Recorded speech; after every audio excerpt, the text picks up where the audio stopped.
সবাই কেমন আছেন? আলহামদুলিল্লাহ আপনাদের দোয়া আমরা সবাই অনেক ভালো আছি। এখন যে রান্নাটা করা হবে সেটা হচ্ছে ভেজিটেবল, চাইনিজ ভেজিটেবল। তো আমার ছোট বোন রান্না করবে। আর আমি ওইটা যখন রান্না করা হয় তখন আমিও সামনেই ছিলাম এবং ভিডিওটা আমি শ্যুট করি। যখন ও রান্না করে আমি ওকে বলেছিলাম যে কি দেওয়া হবে এখানে। তো ও আমাকে বলল যে এখানে যা কি দিব তো সেটা আপনি দেখতেই পারবেন। তো আমি ওকে অনেক প্রশ্ন করছিলাম আর ও ক্ষেপে যাচ্ছিল আমার সাথে। বলল যে আপু আমি রান্না করি তো মনোযোগ দিয়ে রান্না করছি, মিসিং হয়ে যাবে।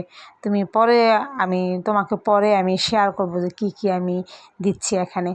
তারপর আমি মনোযোগ দিয়ে ও রান্নাটা আমি দেখলাম এবং ভিডিও করলাম যে কি দিচ্ছে সে।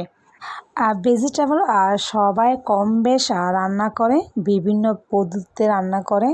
তো ও যখন ভেজিটেবল রান্না করছিল তখন আমি যেগুলো জিজ্ঞাসা করলাম এত ভেজিটেবল কেন, এত ভেজিটেবল কে খাবে? তো আমার বড় আপুর যেহেতু ডায়াবেটিস আছে, তো বড় আপু বলল যে আমি এত ডায়াবেটিস আছে তো আমি ভেজিটেবলটা খাবো, কোনো সমস্যা নাই, কোনো খাবারই ওয়েস্ট হবে না। কারণ আমি রান্না করার সময় ভয় পাই যে খাবার যেন কোনোভাবে নষ্ট না হয়, সেজন্য। যখন আমাদের রান্না প্রায় মাঝামাঝিতে তখন আমার দুলাভাই আমাদেরকে বলল যে দুলাভাই মামা আমাদের মানে দুলাভাইয়ের বাসায় আসবে।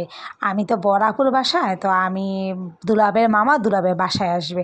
তো আমি তো মহা খুশি যে আমার ম্যারেজ ডেতে একটা মানে মেহমান আসবে, গায়েবী খাবার এটা। এটা কিন্তু আসলে আমার জন্য লাকি একটা মানে পয়েন্ট যে আমার ওনাদেরকে ইনভাইট করা হয় নাই, ওনারা আসছে। সত্যি আমি অনেকটা খুশি হয়েছি যে আমার ম্যারেজ ডেতে একটা মেহমান আসছে যাকে আমরা কখনো ইনভাইটই করি নাই। আলহামদুলিল্লাহ।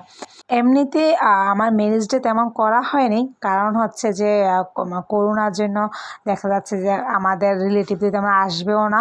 আর আমার মেজো বোন তো থাকে বাসাবোতে। তো ও গেছে ও শ্বশুরবাড়িতে কুমিল্লাতে, ওর পুরো ফ্যামিলি।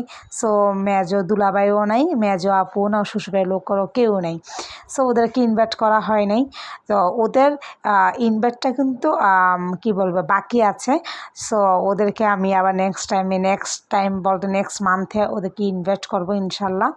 আর আমার কাজিন আছে মিরপুরে, তো আপুদেরকে ইনভাইট করা হয় নাই, আপুকে বলাই হয় নাই যে আমার ম্যারেজ ডে। বাট আপু স্মরণ ছিল যে আপুকে আমরা ইনভাইট করবো 21 তারিখে। আর 21 তারিখ যেহেতু বাংলাদেশে ছুটি, তো ভাইয়াও অফিস বন্ধ 21 তারিখে। তো আপুরও অপেক্ষা আছে যে 21 তারিখে ওদেরকে ইনভাইট করা হবে। কিন্তু সত্যি বলতে যে ওদেরকে এবারও ইনভাইট করা হয়নি আমাদের। কারণ হচ্ছে যে করোনার জন্য আপুও আসবে না, সেজন্য করা হয়নি। ইনশাল্লাহ যখন আমার হাজব্যান্ড বাংলাদেশে আসবে তখন সবাইকে নিয়ে আমরা ম্যারেজ ডে করবো একসাথে, আমরা পুরো ফ্যামিলি একসাথে আমরা এনজয় করবো ইনশাল্লাহ। ম্যারেজ ডে তো হচ্ছে আমাদের দুজনেরই, আমার এবং আমার হাজব্যান্ডের। যেহেতু আমার হাজব্যান্ড কাছে নাই, সো সেইবার জন্য তেমনটা করা হয় নাই। সব কিছু মিলিয়ে আসলে মানে কী বলবো সিঁদুর মিলে নাই যে কি করব না করব। আর তাছাড়া বেশ কদিন যাবতে আমি অনেক অসুস্থ ছিলাম, সেই জন্য রিস্কও ছিল যে অসুস্থ শরীর নিয়েই ম্যারেজ ডে করবো কি না। তারপর হচ্ছে ধানমন্ডিতে দেখা যাচ্ছে যে গ্যাসের অনেক প্রবলেম দেখা দিয়েছিল মাঝখান দিয়ে। আবারও চিন্তা করলাম যে ইনভাইট করলাম, দেখা গেলো গ্যাসের সমস্যা। সো এতগুলো মানুষকে কি করব। তো সব কিছু মিলিয়ে আসলে মানে হয় নাই। তাই ইনশাল্লাহ আমার কাজিন সবাইকে নিয়ে আরেকদিন ইনভাইট করব। আমার কাজিন আজকে আমাকে ফোন করে বলল যে আমি কিন্তু 21 তারিখকে ভুলি নেই। আমি আপু 21 তারিখ তো না, আমার ম্যারেজটা হচ্ছে 22 তারিখে। তো বললো যে আমি তো ভুলি না, আমি তো অপেক্ষা আছি যে তুই আমাকে ইনভাইট করবি। তো আপুরে বুঝায় বললাম যে এই কারণের জন্য করা হয়নি। আর আপুর ছোট বেবি হয়েছে, তো আপুর অনেক সমস্যা। তো ইনশাল্লাহ দেখা যাক নেক্সট মান্থে কি হয়।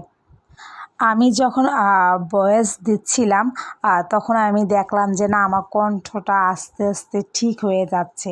আর আমি পুরনো যখন ভিডিওগুলো আমি দেখি বা শুনি তখন না আমার অনেকটা লজ্জা লাগে যে আগে আমার কণ্ঠটা কীরকম ফ্যাকাশ ফ্যাকাশে ছিল। আলহামদুলিল্লাহ আল্লাহ আমাকে সুস্থ পথে নিয়ে যাচ্ছেন। আলহামদুলিল্লাহ আমি অনেকটা ভালো আছি, সুস্থ আছি আলহামদুলিল্লাহ। সবাই আমার জন্য দোয়া করবেন যেন আমি সবাইকে নিয়ে অনেক ভালো থাকি, সুখে থাকি। কারণ হচ্ছে যে সবাই একা থাকতে সবাই পারে, কিন্তু পুরো পরিবারকে নিয়ে থাকাটা হচ্ছে ভালো থাকা আমি মনে করি। আমি ম্যারেজ ডের দিন আমি কোথায় গিয়েছিলাম আমি একটা ছোট্ট একটা ভিডিও আমি দিব। ওইখানে গিয়ে আসলে অনেকটা মানে আমার মন খারাপ হয়ে গিয়েছিল যে আমি ভিডিও শ্যুট করে আসছি। আসলে আমি এতটা মন খারাপ হয়েছিল যেটা আমি আসলে বুঝাতে পারবো না, যে অনেক মন খারাপ ছিল আমার 22শে ফেব্রুয়ারিতে। তো আপনারা সবাই দোয়া করবেন আমাদের জন্য, যারা আমি 8 বছর পার করে 9-এ পাড়া দিয়েছি আমার বিবাহিত জীবন। যেন আমি 9 বছর যেন আমি খুব ভালো কাটাতে পারি, সুন্দরভাবে কাটাতে পারি। আর এইভাবে যেন যুগ যুগ ধরে আমি আমার হাজব্যান্ডের সাথে থাকতে পারি, সেই দোয়াটা করবেন সবাই। আর আমি গুছিয়ে কথা বলতে পারি না। সবাই আমাকে আমার কথার মাঝে যদি কোনো ভুল হয়ে থাকে ক্ষমা করে দিবেন। আর আমার মানে ভিডিওটা একটা লাইক দিবেন, কমেন্টস করবেন। আর আমার তাহলে হবে আমার কষ্টের সফলতা। যদি আপনারা আমার পাশে থাকেন। ভালো থাকবেন সবাই।